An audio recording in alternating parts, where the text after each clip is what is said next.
Nós vamos abrir a Bíblia no livro, na carta de Paulo aos Filipenses, capítulo 1.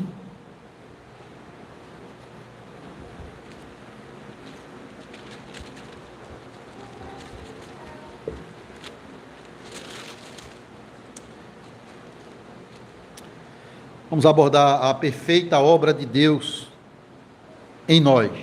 A obra de Deus, a boa obra de Deus em nós. Filipenses, capítulo 1. Vamos ler até o versículo 11, depois a gente canta o hino 299, Fortalece a tua igreja, e vamos ouvir a pregação a partir do verso 6. Filipenses 1, vamos ler até o verso 11.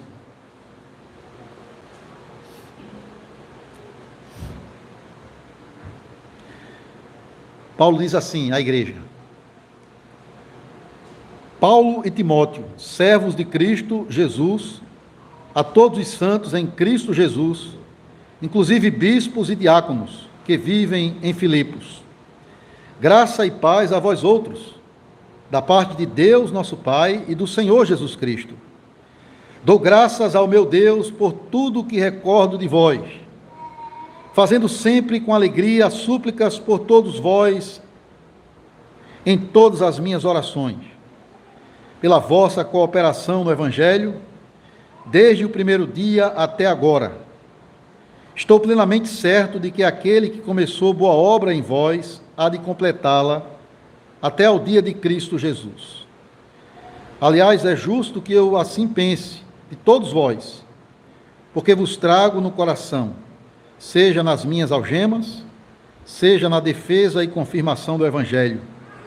Pois todos sois participantes da graça comigo, pois minha testemunha é Deus, da saudade que tenho de todos vós, na terna misericórdia de Cristo Jesus. E também faço esta oração, que o vosso amor aumente mais e mais em pleno conhecimento e toda percepção, para aprovardes as coisas excelentes e serdes sinceros e inculpáveis para o dia de Cristo, cheios do fruto de justiça, o qual é mediante Jesus Cristo para a glória e o louvor de Deus. 299, renovação, fortalece a tua igreja. Fortalece a tua igreja, ó bendito Salvador, dá-lhe tua plena graça, ó, renova seu vigor, vivifica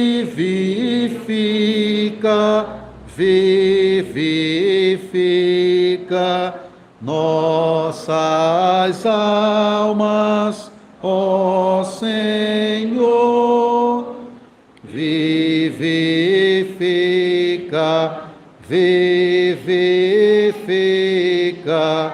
nossas almas, ó Senhor. Amém.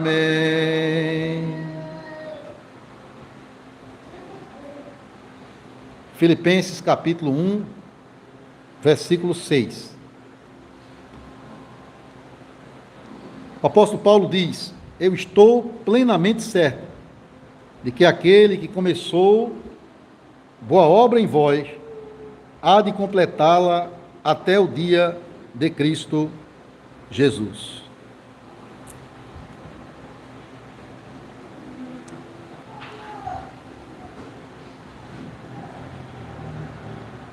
Amados irmãos e irmãs no Senhor Jesus Cristo, esse versículo que acabamos de ler é um dos mais conhecidos da Bíblia. Talvez seja um dos textos mais preferidos ou favoritos da maioria dos crentes, assim como Romanos 8, 28, João 3, 16. Filipenses 1, 6 é um texto bastante conhecido e querido por parte dos crentes. Porque aqui, irmãos, nestas poucas palavras, nós temos uma das mais consoladoras afirmações do Evangelho, mais precisamente do apóstolo Paulo, quanto ao tema da certeza da nossa salvação. Nós vamos perceber que o apóstolo Paulo, a linguagem que ele usa, não é a linguagem da dúvida, da hipótese, do talvez, mas é a linguagem da certeza, da segurança, da confiança. Eu estou plenamente seguro. Eu tenho convicção, eu tenho certeza de que a obra que o Senhor começou em nós, Ele vai terminá-la. Irmãos, o texto por si só já é maravilhoso para nós, mas também quando nós olhamos a condição em que Paulo se encontrava ao escrever essas palavras, nós ficamos também encantados aqui, admirados até com a fé que Deus deu àquele homem. Irmãos, Paulo, ele se encontrava preso, perseguido por causa do Evangelho.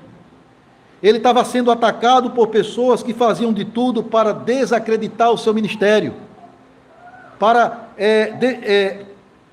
desacreditá-lo diante dos próprios membros da igreja. Havia falsos mestres, movidos por inveja, por ódio, que estavam desacreditando o apóstolo Paulo.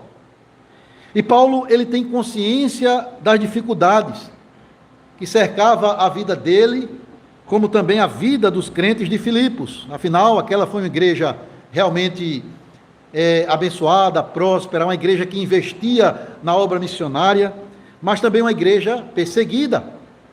Basta ler a carta e você vai perceber isso. E então podemos perceber que Paulo, ele tinha tudo, humanamente falando, para desanimar na obra de Deus. Ele ia para um lugar e para outro, ele fazia várias viagens até longas para pregar o Evangelho, e mesmo debaixo de perseguição. Mas por que ele não desanimava? Porque Paulo, ele tinha a profunda confiança de que ele não estava investindo numa obra ineficaz, mas numa obra poderosa, numa obra que não era dele mesmo, mas era uma obra de Deus. Por isso a sua convicção, por isso a sua certeza de que mesmo diante da oposição do mundo, de Satanás, a obra do Senhor seria levada a bom termo por meio do trabalho do apóstolo Paulo. Então o fundamento da certeza de Paulo, de que a obra da redenção que o Senhor começou, Ele vai completar, não está baseada no seu próprio intelecto, no seu conhecimento bíblico. Se tem alguém que conhecia a Bíblia do Antigo Testamento totalmente, era Paulo. Também ele não está aqui fundamentado, a sua certeza não está fundamentada no seu labor missionário, porque ele era um homem que não media esforços para pregar o Evangelho aonde o Senhor o enviava. Paulo não está aqui fundamentado na sua habilidade como pregador. Paulo não está aqui fundamentado também no livre-arbítrio dos filipenses, na certeza de que aquelas pessoas tinham poder em si mesmas para aceitar a Cristo. Não, irmãos. A confiança de Paulo para a salvação do pecador, para a plantação de igrejas, era o poder de Deus, a obra de Deus. A obra de Deus. Ele não está aqui realizando uma obra humana, mas uma obra divina na qual ele é apenas um instrumento nas mãos do Deus vivo e todo-poderoso. Paulo tinha certeza de que é o Senhor, ele vai dizer isso mais à frente, no capítulo 2, 13, outro versículo bastante conhecido, ele vai dizer, é Deus quem opera em vocês, o querer e o realizar. Ele vai dizer também aos romanos, naquele texto também muito conhecido, o Senhor é aquele que escolhe, que predestina, que chama, que justifica e que glorifica os seus eleitos. Paulo está certo, irmãos, de que a obra que Deus começou, Ele vai terminar. Por isso você não vai encontrar uma palavra de orgulho acerca de si mesmo, nem tampouco acerca dos filipenses, mas palavras de louvor, de adoração a Deus. Ele exalta a Deus, a obra de Deus, na qual ele é apenas um instrumento. Irmão, certamente Paulo foi o maior pregador dado por Cristo à sua igreja na terra. Deus usou este homem de uma forma tão poderosa, que ele foi o plantador de várias igrejas nas mais diversas regiões do Império Romano, que ele foi inspirado pelo Espírito Santo para escrever praticamente 50% de todo o Novo Testamento. Afinal, dos 27 livros, 13 são dele, de autoria dele. No entanto, você não vai ver Paulo em nenhum momento chamando a atenção para si, atribuindo glória a si mesmo por aquilo que Deus estava fazendo, não somente nele, mas através dele. Ele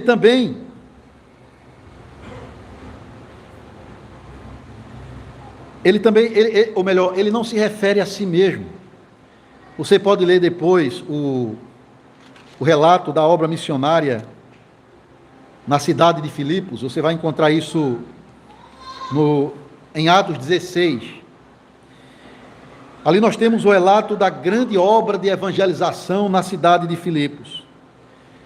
Ali foi plantada uma igreja, não somente plantada, mas realmente uma igreja organizada, estruturada. Nós lemos aqui no início que havia ali bispos e diáconos. Bispos aqui é a mesma coisa que presbíteros. Então Paulo não somente chegou, pregou, evangelizou e foi embora. Ele estabeleceu uma igreja, homens capacitados, treinados para servir como presbíteros e diáconos.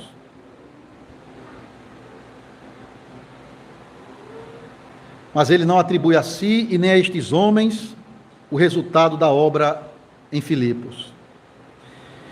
Antes de chegar naquela cidade, irmãos, depois que ele volta da sua primeira viagem missionária com Barnabé, sob a supervisão da igreja de Antioquia, Paulo, ele apresenta um relatório de tudo aquilo que ele estava fazendo. E sabe o que ele coloca nesse relatório? Atos 14, 27. Tudo o que Deus fez por meio de nós.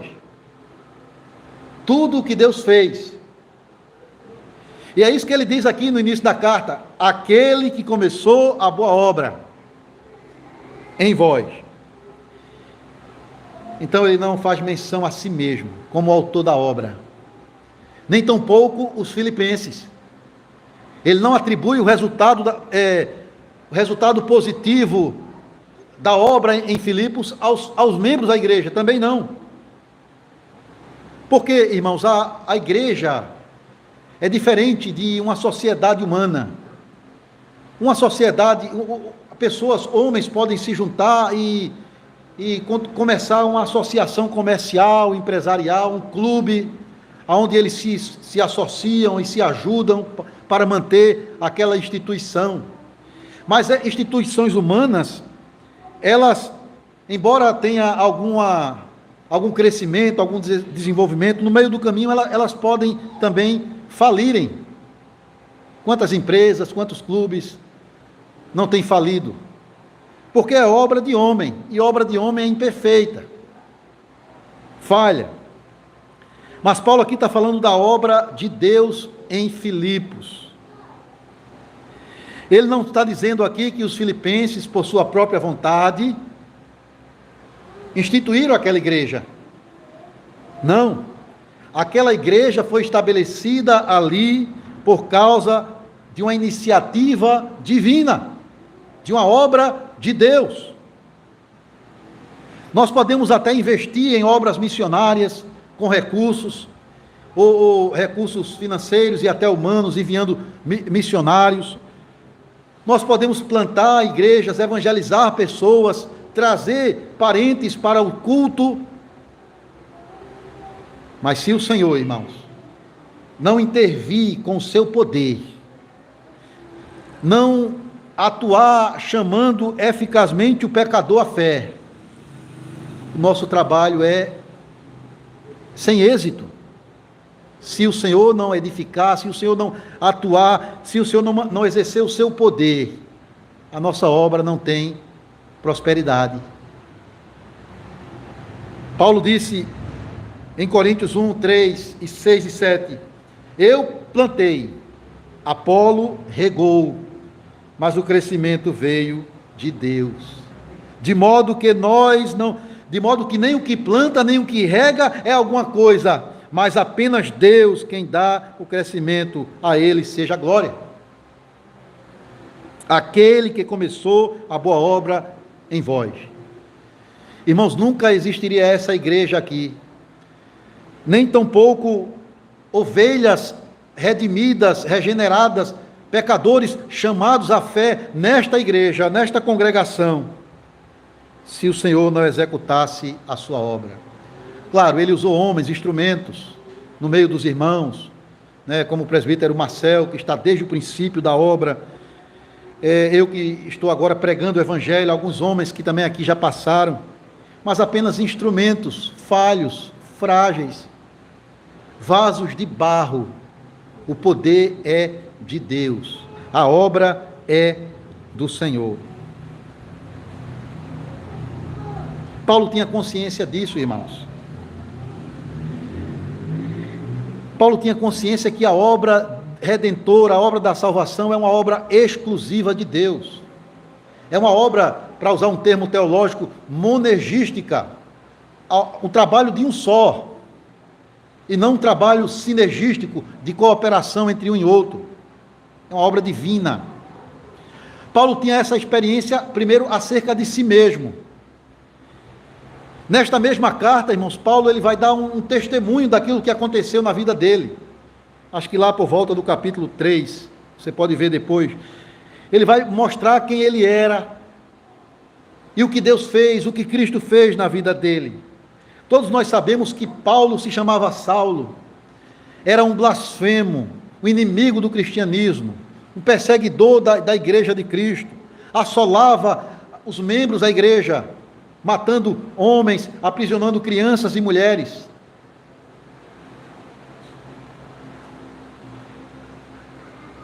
E ele certamente ia continuar nessa miserável condição, se Cristo mesmo não aparecesse a ele com poder, com graça, na estrada de Damasco, para mudar radicalmente a vida daquele homem, o destino daquele homem, convertendo do seu farisaísmo, do seu legalismo, para a fé cristã, fazendo dele um grande apóstolo de Cristo, o maior missionário da história da igreja. Paulo não se decidiu por Cristo. Paulo não aceitou Jesus por si mesmo, fundamentado no seu livre-arbítrio. Ele odiava Cristo. Nunca passou pela cabeça dele se tornar um cristão. Mas o Senhor foi ao seu encontro e mudou a sua sorte, mudou a sua vida. Isso é salvação, meus irmãos. Não é o homem procurando Deus, é Deus procurando o homem. É Deus vindo ao nosso encontro para trazer a nossa redenção. E Paulo vai atribuir isso, a autoria da sua salvação a Deus, a Cristo. Ele vai falar isso no capítulo 3, do verso 7 ao verso 11. Mas ele também mostra que essa obra, a salvação é uma obra divina também em relação aos filipenses, aos cidadãos daquela cidade que se converteram a Cristo. Notem, meus irmãos,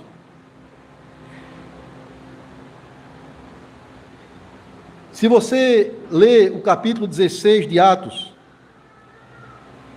Paulo ele tinha um plano de pregar na Ásia, mas ele recebeu uma visão de Deus. O Espírito não permitiu que ele fosse para lá, diz o texto, Atos 16, 7. E depois disso, ele tem uma visão de um homem macedônio, dizendo a ele: passa a Macedônia e ajuda-nos. A Macedônia era uma província do Império Romano, que ficava na região norte da Grécia, então era um território europeu, e era distante de onde Paulo estava naquele momento, e Paulo ele teve que pegar um navio, cruzar o oceano, e desembarcar pela primeira vez em território europeu para levar o Evangelho de Cristo. Veja que coisa maravilhosa. É assim que muitos comentaristas da Bíblia entendem que a igreja de Filipos foi a primeira igreja cristã fundada no continente europeu. Então, o que é que a gente percebe aqui, irmãos? Aquilo que o próprio Cristo estabeleceu como seu plano de evangelismo. Atos 1:8. O evangelho saindo de Jerusalém, Samaria, Judeia e chegando aos confins da terra. Na Europa, de onde vieram os missionários que trouxeram também o evangelho para a América.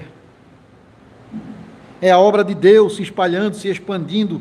É Deus abrindo portas para a pregação do evangelho aonde Ele quer e quando Ele quer. Então, Paulo não foi a Filipos por acaso, mas por intervenção divina. E isso deu mais convicção a ele de pregar o evangelho ali, porque ele sabia, o Senhor o mandou até lá.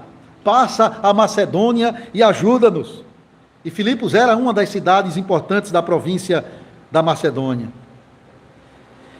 E logo quando ele chega, ele vê um grupo de mulheres orando na beira de um rio, e ele vê ali uma oportunidade para pregar a palavra.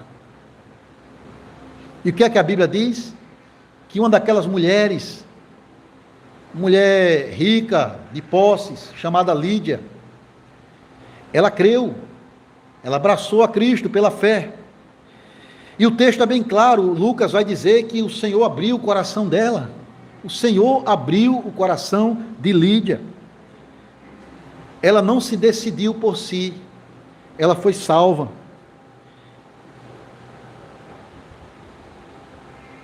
Ela e a sua casa se tornaram membros da igreja, uma família importante na igreja, que contribuiu, com certeza ela contribuiu com os seus recursos para o avanço do evangelho, as viagens do apóstolo Paulo.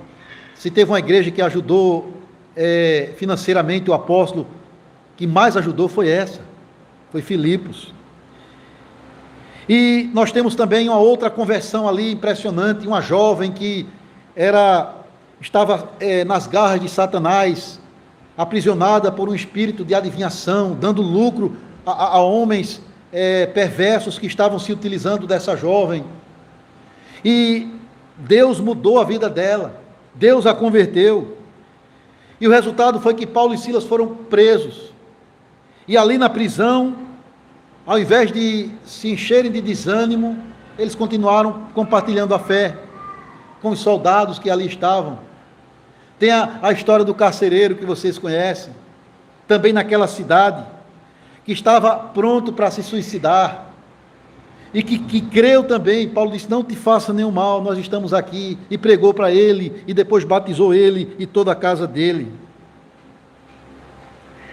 Aquele que começou a boa obra, é o Senhor acrescentando na igreja aqueles que estão sendo salvos.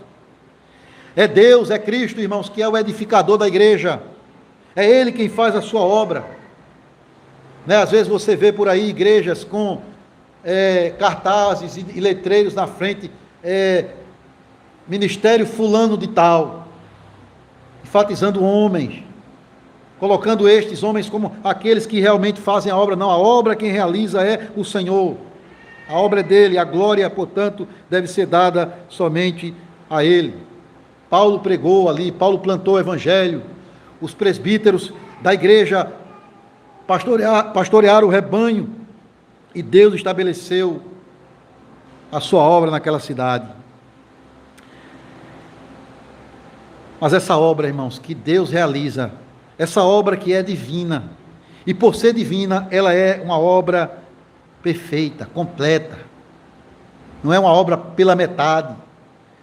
Aquele que começou a boa obra em vós, Ele vai completá-la. Nós podemos até começar algum projeto e parar no meio do caminho. Faz parte da realidade humana, da fraqueza humana. Mas a obra de Deus, irmãos, ela começa e ela é aperfeiçoada para a eternidade. Ela permanece. Veja que coisa linda, que coisa maravilhosa, que coisa consoladora para nós, sermos membros vivos do corpo de Cristo. Não fazemos parte de um projeto fracassado, sujeito a se encerrar em algum momento. Não. Fazemos parte de um projeto vitorioso, perfeito. Claro, vamos sofrer oposição do mundo, vamos ser tentados na nossa fé, vamos ver às vezes pessoas saindo da igreja, mas o rebanho de Cristo, aqueles que a Ele pertencem, corpo e alma, na vida e na morte, aqueles por quem Ele morreu e deu o seu sangue, e a quem Ele derramou o seu Espírito Santo, permanecerão de pé, firmes, inabaláveis, na obra do Senhor.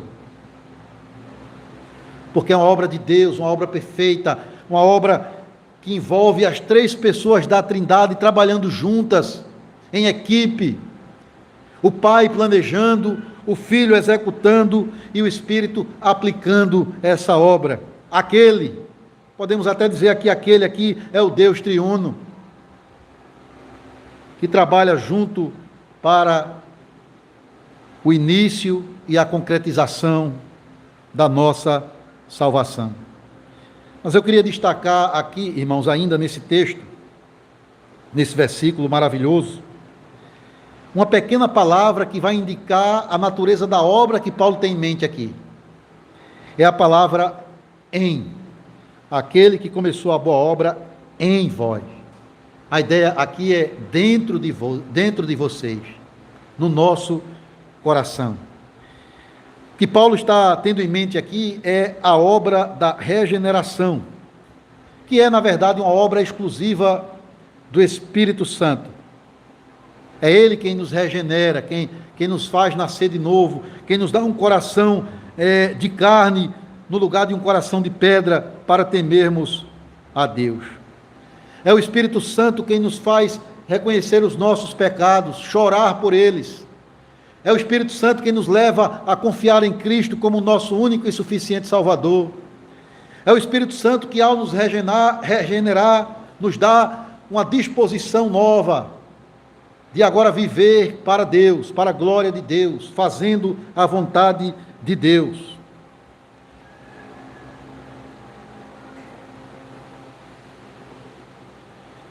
Essa é a obra que Paulo tem em mente aqui, irmãos. Não tem nada a ver com prosperidade material, não tem nada a ver com ausência de sofrimento, mas é ser regenerado para ser conformado à imagem de Cristo. Então, ser cristão é isso. Ser cristão é você experimentar essa obra dentro do seu coração.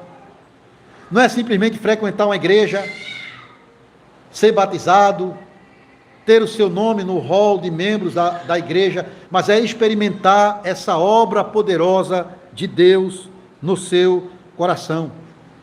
E cada um aqui tem consciência de si mesmo, da sua vida, das suas ações, dos seus pensamentos, dos seus projetos, dos seus propósitos, do seu objetivo de vida. Então você precisa perguntar: eu tenho experimentado o poder e a graça de Deus na minha vida? Eu tenho consciência de que o Senhor está trabalhando em mim? Eu me entristeço com os meus pecados? Eu confio na obra perfeita de Cristo? Eu tenho prazer de congregar, de estar com o Senhor e com o seu povo, para cear com Ele, ser alimentado por Ele. Eu tenho prazer em usar os meus dons para edificar a igreja. Eu anseio pelas coisas do alto, onde Cristo vive. Eu dou graças a Deus por essa obra de redenção que Ele realizou em mim. Eu recebo a mesma convicção e o consolo do apóstolo Paulo. Estou plenamente certo. Nós precisamos fazer essa reflexão pessoal.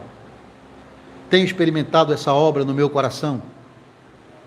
Aquele que começou a boa obra em vós. Uma obra que ele vai concluir, irmãos. Uma obra que ele vai encerrar, ou melhor dizendo, consumá-la, aperfeiçoá-la no dia de Cristo Jesus. Esse é o dia da grande consumação, o dia da volta gloriosa do nosso Redentor. Claro, se a gente quiser falar de um modo geral aqui, Paulo está falando da obra da salvação. Mas a salvação é um termo muito abrangente. Salvação envolve uma série de obras que estão ali interconectadas umas com as outras. Começa com a nossa regeneração, e naquele momento que a gente crê em Cristo, porque o Espírito já atuou, a gente é justificado, é declarado inocente diante de Deus, e a partir daí nós somos agora santificados com o Espírito Santo para a eternidade, para a perfeição da eternidade, para a glorificação final. Isso mesmo. A nossa salvação envolve o passado, uma obra que aconteceu lá atrás, regeneração, que é uma obra única, exclusiva. A salvação envolve o momento presente, a nossa santificação contínua, que envolve o uso dos meios de graça para fortalecer a fé. E o futuro, seremos salvos com a nossa glorificação no dia de Cristo Jesus. É o dia dele, irmãos, porque é o dia em que ele vai manifestar a sua glória diante de toda a humanidade. É o dia em que ele vai receber a sua noiva amada para o grande banquete do casamento do Cordeiro. É o dia em que o Rei dos Reis, o Senhor dos Senhores, aquele que está sentado à destra de Deus, com todos os seus anjos, vai julgar os vivos e os mortos. De um lado, punindo os ímpios, os inimigos do Evangelho, e do outro lado, reunindo o seu povo para uma festa que não terá fim, o casamento do Cordeiro. Esse dia deve ser ansiado por nós, irmãos, porque será o dia da consumação da obra de Cristo em nós. Será o dia em que toda a maldição será aniquilada. Será o dia em que não somente teremos um novo céu e uma nova terra transformados, aperfeiçoados, mas também o nosso próprio corpo, agora humilhado, agora sujeito à aflição, sofrimento e tentações, será semelhante ao corpo glorioso de Cristo. É isso, irmãos, que deve motivar a nossa caminhada com perseverança. Como devemos ansiar por este dia? Não porque o sofrimento vai acabar primeiramente, mas porque é incomparavelmente melhor ver e viver na presença de Cristo, daquele que foi à cruz por você, daquele que derramou cada gota de sangue para remir as suas iniquidades. Você vai vê-lo em toda a sua beleza e glória e se deleitar nele para todo sempre. A nossa ansiedade maior por este dia é porque veremos o nosso Rei em toda a sua beleza, como João pôde ver na ilha de Patmos, quando recebeu a revelação do Apocalipse. Você tem essa certeza do apóstolo Paulo? Mesmo quando você está no meio de adversidades, mesmo quando você está sofrendo, você tem essa convicção. Você pode dizer com ele: eu estou plenamente certo. Ou como ele vai dizer em outro lugar, se eu não me engano, na carta a Timóteo, que eu estou bem certo de que Deus vai guardar o meu tesouro até o dia final. Deus vai concluir, irmãos, a boa obra que iniciou em nós. Devemos ansiar por isso, desejar por isso, não como um grupo de tessalonicenses fizeram, de crentes da igreja de Tessalônica. Eles almejavam tanto o dia de Cristo, a volta de Jesus, que eles abandonaram seus afazeres, as suas obrigações, estavam vivendo de contemplação e não mais envolvidos na obra, tanto a obra que eles tinham que fazer para se manter, mas também a obra da igreja, não. Mas como os filipenses aqui, ansiar, desejar pelo retorno glorioso de Cristo para completar a boa obra em nós, mas envolvido na obra dele, cooperando com o Evangelho, porque é isso que os filipenses faziam e estavam fazendo, cooperando juntos com a obra de Deus, orando pela igreja, usando os seus dons na edificação do corpo, divulgando o Evangelho a outras pessoas,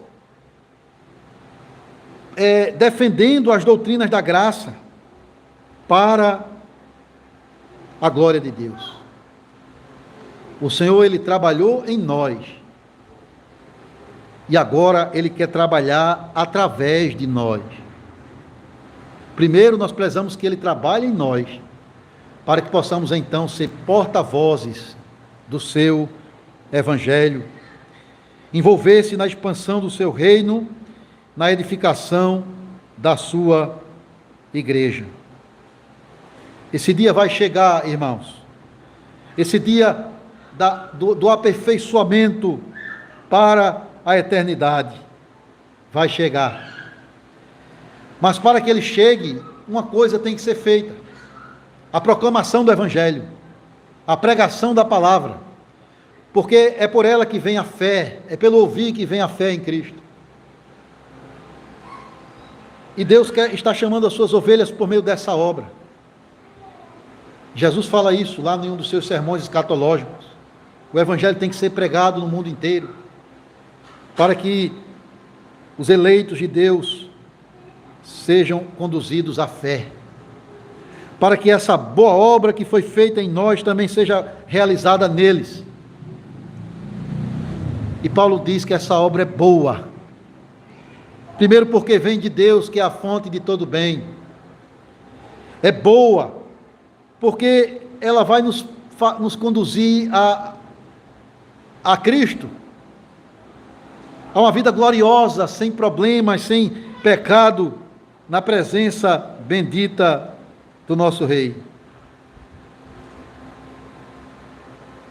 Eu sei em quem eu tenho crido, estou certo de que Ele guardará o meu depósito, o meu tesouro, até o dia final. Que você guarde essa palavra no seu coração, que você medite nesse versículo tão precioso. Aquele que começou boa obra em vós, Ele vai terminar, porque Cristo é, dentre tantos títulos que Ele tem recebido na Escritura, Ele é para nós o autor e o consumador da nossa fé. Quando nós ceamos, Ele está nos alimentando, Ele mesmo, para a vida eterna. Que você venha a esta mesa com fé, que você guarde essa convicção no seu coração. O Senhor vai terminar a obra que começou no meu coração, assim como Ele fez com os filipenses. Amém.